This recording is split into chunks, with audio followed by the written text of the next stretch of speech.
Have you ever felt broken? So shattered inside, you wonder if you'll ever feel whole again. Maybe it was the loss of someone you loved. Maybe it was a betrayal you didn't see coming. Or a quiet, growing emptiness that no one else seems to notice. In those moments, pain doesn't just hurt. It isolates. It whispers that you're alone, that no one understands, that you'll never be the same again. But what if your pain isn't here to destroy you? What if, beneath the ache, the anger, and the sorrow, there is something sacred waiting to be discovered? Buddhism teaches us something radical, something the modern world often forgets. It teaches us that pain is not the enemy, that our suffering can be the very path to awakening, that in the heart of every wound, there is the seed of wisdom. The Buddha never promised a life without pain. In fact, his very first teaching was this: there is suffering in life. But he didn't stop there. He showed us how to meet our suffering with presence, with compassion, with clarity. Not to suppress the pain, not to escape it, but to transform it. Imagine this. Every scar you've ever carried, every heartbreak you thought would break you forever, could become the very source of your strength. What if your pain is not a punishment, but a portal, a sacred invitation to return to yourself, more honest, more open, more alive? In this video, we're going to explore how Buddhist wisdom doesn't run away from pain. It walks into it with awareness. We'll uncover ancient teachings, stories, and practices that can help you hold your pain not as a burden, but as a teacher. Because the truth is, you don't have to wait to be healed to be whole. You don't have to escape pain to find peace. And you don't have to fear what hurts when you know how to hold it. So stay with me. Let's walk this path together. Let's discover the strength that's been waiting within you all along. Because when you learn to face your pain, you will finally realize you are far more powerful than you think. Pain. It is one of the most universal experiences we share as human beings. And yet, it's also one of the most misunderstood. Most of us grow up believing that pain is something to avoid, to escape, to fear. We're taught to fight it, numb it, or bury it deep beneath distractions. But Buddhism offers us a radically different view. In the very first teaching after his enlightenment, the Buddha shared what is now known as the first noble truth. Life contains suffering. This was not a pessimistic declaration. It was a compassionate observation. The Buddha wasn't condemning life. He was describing it honestly. He was saying, "Look closely, my friends. Suffering is part of the human condition. Let's stop pretending otherwise." This kind of truth can feel heavy, but it is also incredibly liberating. Because once we acknowledge pain, we no longer have to fear it. We can begin to understand it, sit with it, and even grow from it. The Pali word for suffering is dukkha. It doesn't just mean physical or emotional pain. Dukkha also refers to the sense of dissatisfaction, restlessness, or disconnection that quietly runs beneath much of our everyday life. Even in moments of success or comfort, there's often a subtle feeling of, "Is this all there is?" The Buddha pointed to three kinds of dukkha. First, there is the pain of physical illness, emotional heartbreak, or deep loss. Second, the pain of change. Even good things don't last, and that instability creates suffering. And third, the pain of conditioned existence, the unease that arises simply from being alive in a world that's always shifting. So what do we do with all this? Buddhism doesn't ask us to run from suffering. It asks us to see it clearly. When we stop labeling pain as something bad or unwanted, we begin to relate to it differently. Instead of feeling attacked by life, we begin to recognize, this is part of the path. This is part of being human. Understanding pain through the Buddhist lens is not about making pain disappear. It's about learning to be with it, fully, honestly, without resistance. You see, pain is not the same as suffering. Pain is what happens. Suffering is how we relate to what happens. For example, imagine holding a cup of hot tea. If you grip it too tightly, you'll get burned. But if you hold it gently, with awareness, it may still be warm, but it won't hurt you. Our pain is the tea. Our attachment, resistance, and fear. That is the tight grip that causes suffering. Buddhist teachings guide us to loosen that grip, not by suppressing what we feel, but by bringing mindful attention to it. One of the most powerful truths the Buddha shared was this: nothing is to be clung to as I or mine, not even our pain, because pain is not who we are. It is an experience moving through us. When we identify with pain, when we say, I am broken, I am unworthy, or I'll never heal, we become trapped. But when we say, this pain is here, this moment hurts, we create space. And in that space, transformation becomes possible. We stop being a victim of our experience and become a compassionate witness to it. There's a beautiful story of the Buddha encountering a grieving woman named Kisa Gotami. She had lost her only child and was overwhelmed with sorrow. She begged the Buddha to bring her son back to life. The Buddha told her, "Go find a mustard seed from a household that has never known death." She searched and searched, but every home she visited had experienced loss. Through this journey, she realized, suffering is not mine alone, it belongs to all of us. That insight didn't remove her pain, but it opened her heart. Her grief transformed from isolation into compassion. This is the essence of understanding pain through the Buddhist lens, not to erase it, but to illuminate it with wisdom. Because when you see pain clearly without judgment, without resistance, it no longer controls you. It becomes a doorway, a mirror, a path, not away from life, but deeper into it. If pain is the doorway to transformation, then mindfulness is the key that opens it. You see, most of us don't really experience our pain directly. We experience our reactions to it, our fear, our resistance, our stories. We get caught in thoughts like, why is this happening to me? I shouldn't feel this way. I'll never get through this. These thoughts multiply the pain. They pull us away from the present moment and into a mental storm. But mindfulness invites us back to this breath, this body, this moment. So what is mindfulness really? It's not just a technique or a meditation method. Mindfulness is the gentle, non-judgmental awareness of whatever is arising right now. It is the ability to stay present with your pain without being swallowed by it. To say, this hurts, and I am still here. It begins with something as simple as noticing your breath, not trying to change it, not trying to fix it, just noticing it rising, falling, moment by moment. Because when you can stay with your breath, you create a space between yourself and the chaos of your thoughts. And in that space, something powerful happens. You begin to realize, I am not my pain, I am the one observing it. That shift, though subtle, is the beginning of transformation. Let's take a simple example. You're feeling overwhelmed. Your chest is tight. Your thoughts are racing. Your stomach churns.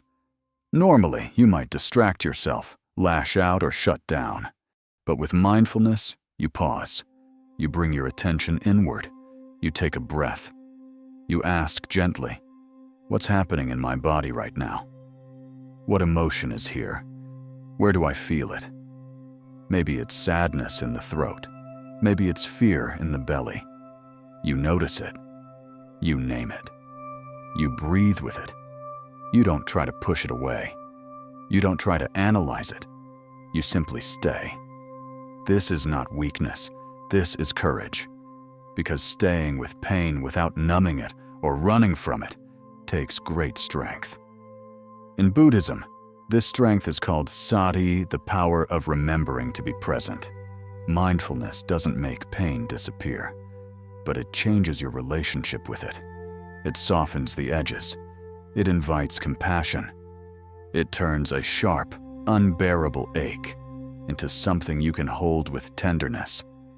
And the more you practice, the more you discover that your body can hold pain without collapsing, that your heart can feel deeply without shutting down, that you can meet even your darkest emotions with clarity and grace. There's a beautiful teaching in the Satipatthana Sutta where the Buddha describes mindfulness as a path of direct observation. He doesn't say, fix your pain. He says, see it, know it, understand it. Mindfulness is not passive. It's an active presence. Like a quiet lantern in a dark room, it doesn't fight the darkness. It simply shines. Even when your mind tells you, I can't handle this, mindfulness whispers, stay. Just one more breath. Even when the pain says, I am too much, mindfulness replies, you are allowed to be here. Sometimes, this alone is enough to begin healing, because being seen is powerful. And when you offer your pain the gift of awareness, you're no longer abandoning yourself. You're returning home. Over time, you may notice something remarkable. The sensations you once feared begin to shift. The emotions you once pushed away begin to soften. The tightness begins to loosen. And beneath it all, there's a quiet knowing. I can be with whatever arises and still remain whole. This is the wisdom of mindfulness, not to escape life's storms, but to find calm in the very heart of them. So the next time pain visits you, whether in body, mind, or heart, try this. Pause. Place your hand gently over your chest. Breathe in. Feel. Breathe out. Allow. And silently remind yourself, this too belongs. This too is part of the path. Because when you meet pain with mindfulness, you no longer need to fight it. You begin to listen. And in that listening, healing begins.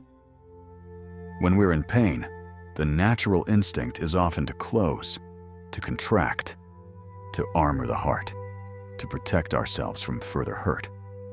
But in the teachings of the Buddha, there is another way, a softer way, a stronger way. It's called compassion, and it is the bridge that carries us from suffering to wisdom. You might ask, how can I possibly feel compassion when I'm the one in pain? But here's the truth. Compassion doesn't mean you have to feel good. It means you're willing to stay open, even when things feel unbearable. It means you offer yourself the same care you would offer a dear friend who is suffering. Because your pain is not a mistake. It is a part of you calling for love.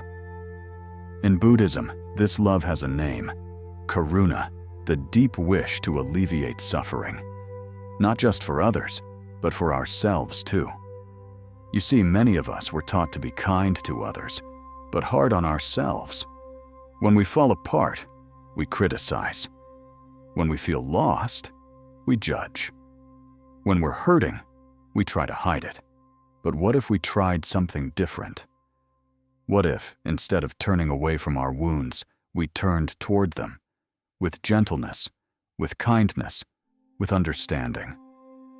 Imagine placing your hand on your heart and saying, "Sweetheart, I see your pain. You're doing the best you can. And right now, that is enough." This is not weakness. This is inner strength, the strength to love what feels unlovable, the strength to hold what feels broken, the strength to remain soft in a world that hardens us. And the miracle of compassion is this: when we tend to our own wounds, we begin to recognize the wounds of others. We begin to see that suffering is not unique to us. It is something all beings share. And from that realization, a new kind of wisdom is born. Not the wisdom of intellect, but the wisdom of the heart. A wisdom that doesn't ask, "What's wrong with me?"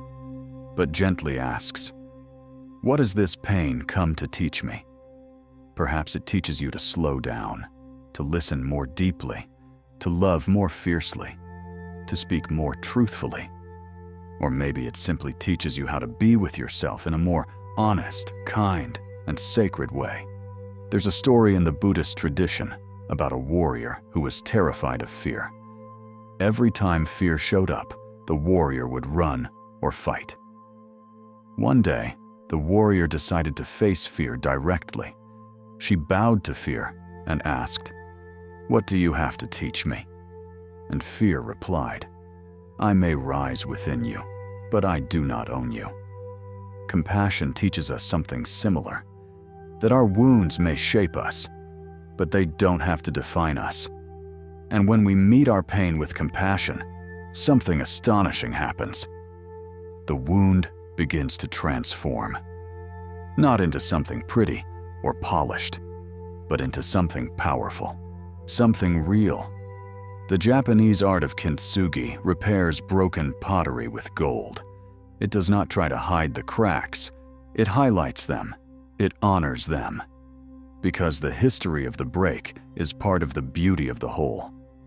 In the same way, our spiritual path isn't about hiding the broken pieces.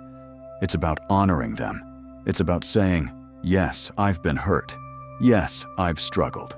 And still, I choose to love." This is the heart of the Bodhisattva path, not to escape suffering, but to walk alongside it with compassion for all beings, including yourself. So the next time your heart aches, instead of asking, "How do I make this stop?" try asking, "What does this part of me need? Does it need rest? Does it need gentleness? Does it need to be heard? And can you offer it, not from force, but from care?" Because every act of compassion is an act of healing. And every time you choose kindness over judgment, especially toward yourself, you turn pain into wisdom. You turn hurt into insight. You turn fear into love. You turn your wounds into light. There is a moment in every healing journey when you realize you are not what happened to you. You are what you choose to become. For many of us, pain has written the story of our lives, a story filled with loss, rejection, trauma, betrayal, a story where we were powerless, a story where we were victims. And for a time, that story may have served us. It helped us survive.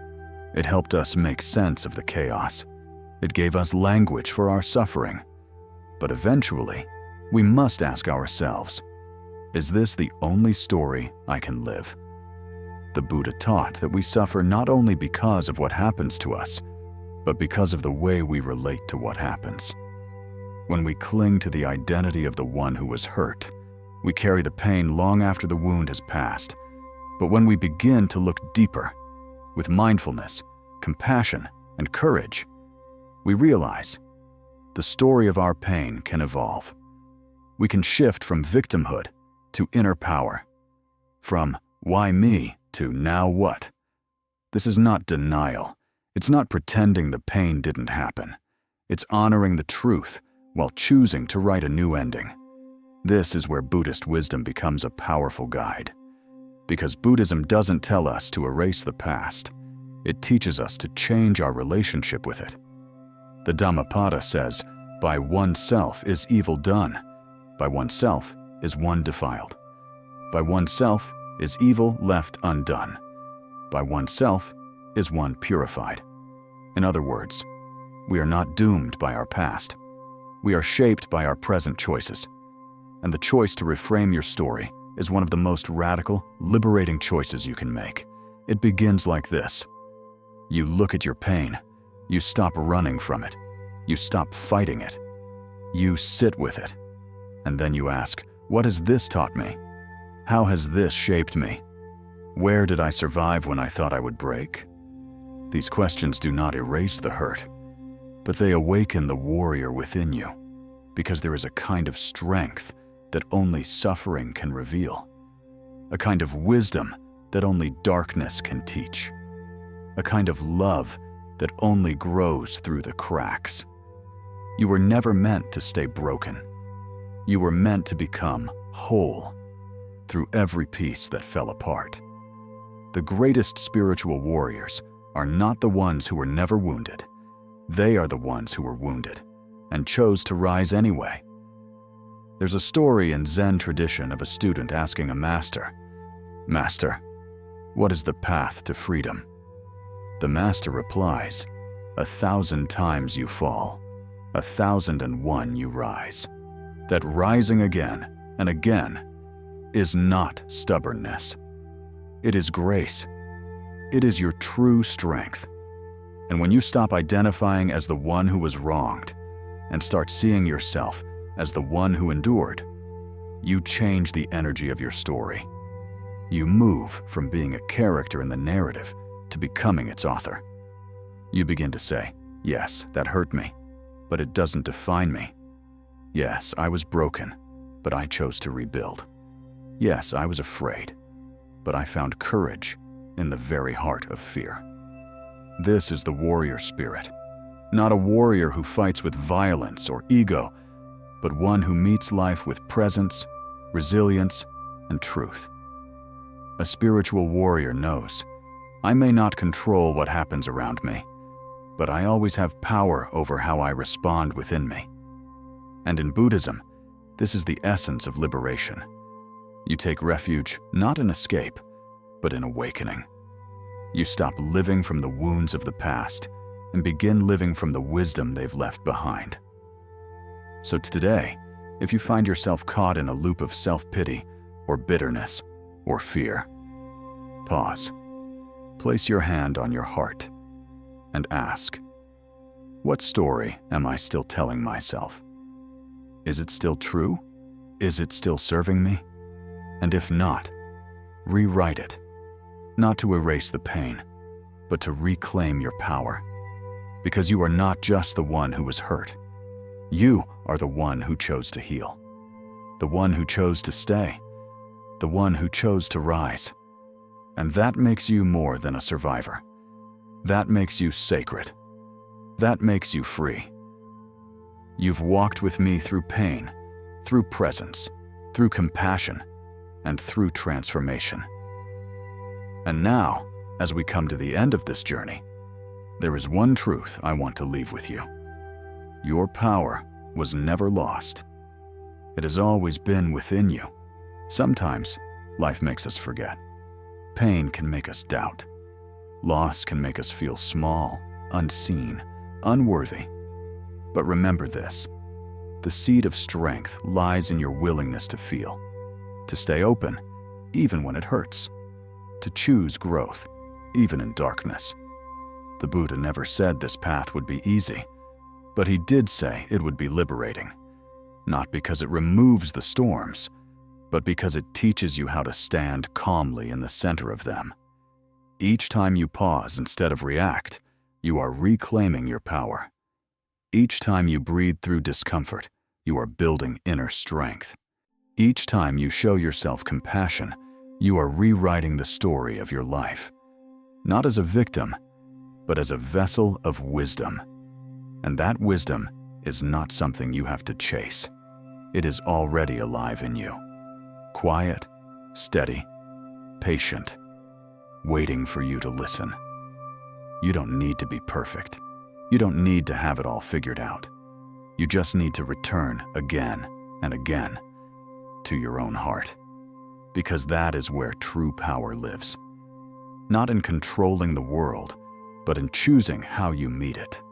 Let go of the idea that healing is about fixing yourself. You are not broken, you are unfolding. And every experience, even the painful ones, is part of your becoming. When you hurt, pause. When you feel lost, breathe. When you want to shut down, soften instead. Because even in your most difficult moments, you are still worthy of peace. You are still capable of love. And you are still strong enough to begin again. That is the power of awakening. That is the path of the warrior. And that is what the Buddha meant when he said, "No one saves us but ourselves. No one can, and no one may. We ourselves must walk the path." You are already on that path. You are already enough. You are already whole. And if this message has touched you, if it reminded you of something you already knew deep inside, I invite you to stay connected with this space. Please take a moment to like this video. Share your thoughts in the comments. Maybe tell me, what part of this message did you most need to hear today? And if you'd like to receive more gentle wisdom rooted in Buddhist teachings, subscribe to this channel. This space is here for you, for your peace, for your growth, for your journey home to yourself. Thank you for spending this time with me. Thank you for honoring your inner path. And most of all, thank you for choosing to keep walking. May you walk in stillness. May you breathe in clarity. And may your pain always lead you closer to the light within. Until next time, stay grounded, stay kind, and stay free.